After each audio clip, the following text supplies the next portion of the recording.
Isang low budget ulam naman ang lulutuin natin ngayon for today's video mga Mars. Dahil sa medyo tag-ulan na, kailangan din natin magtipid-tipid ng konti. Bali ito ay magkano lang ang nagastos ko dito at magkakaroon na tayo ng isang healthy ulam na gulay. Madali lang naman itong lutuin mga Mars. Bali dito, naglagay lang ako ng 2 tablespoon ng oil sa ating kawali. Pagkatapos ay pinainit ng konti. Kapag mainit na ay pwede na natin ilagay yung tokwa. Bali kailangan i-toast natin ito yung medyo magki-crispy siya at medyo magpa-brown. Kasi mas masarap po yung tokwa kapag medyo toasted po siya na ihahalo natin sa gulay. Dito mga Mars ay medyo matagal itong maluto kasi nga malambot yung tokwa at saka konti lang yung nilagay nating mantika. Kaya tiyaga-tiyaga lang at paminsan-minsan ay halo-haloin natin para hindi masunog yung ilalim at magpantay din yung pagkakaluto. Naglagay rin ako dito ng 1 teaspoon ng asin para po may lasa na yung ating tokwa. Pasensya na nga kayo mga Mars kasi medyo maugong ang ating video kasi po umuulan dito sa amin ngayon. Hay nako talaga, laging problema itong aking pag-voice over. Kung hindi manok ang sumasabay, ito po ulan naman ang sumasabay. Kaya pagpasensyahan nyo na kung medyo maiingayan ako sa aking video for today. Kaya ito na nga, ayan, nakikita na natin na medyo nagla-light brown na yung ating tokwa at medyo nag-crispy na siya. Basta tsaga-tsaga halo-haluin nyo lang.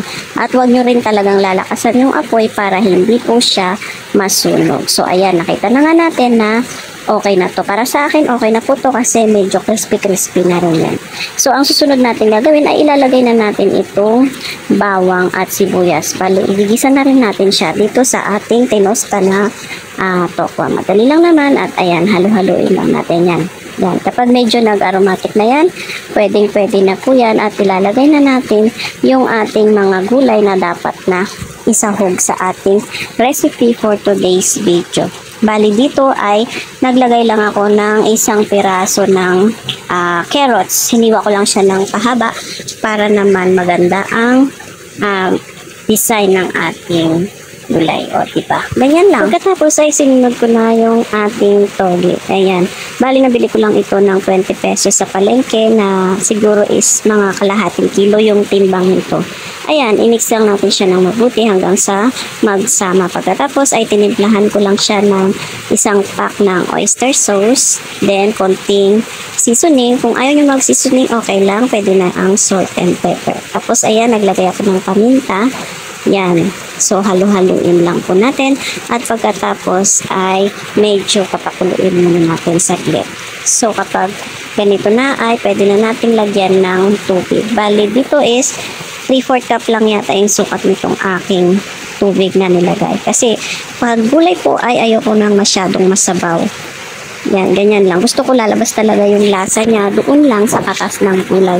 Kaya lang naman ako naglalagay ng sabaw para rin maluto yung ating gulay. So, ayan na nga, pinakulo ko lang siya ng ilang minuto at pagkatapos ay titikman ko muna siya kung para sa akin ay okay na ba ang lasa. Nakadepende na rin sa panlasa natin kung ano pa yung mga ilalagay natin na pampalasa.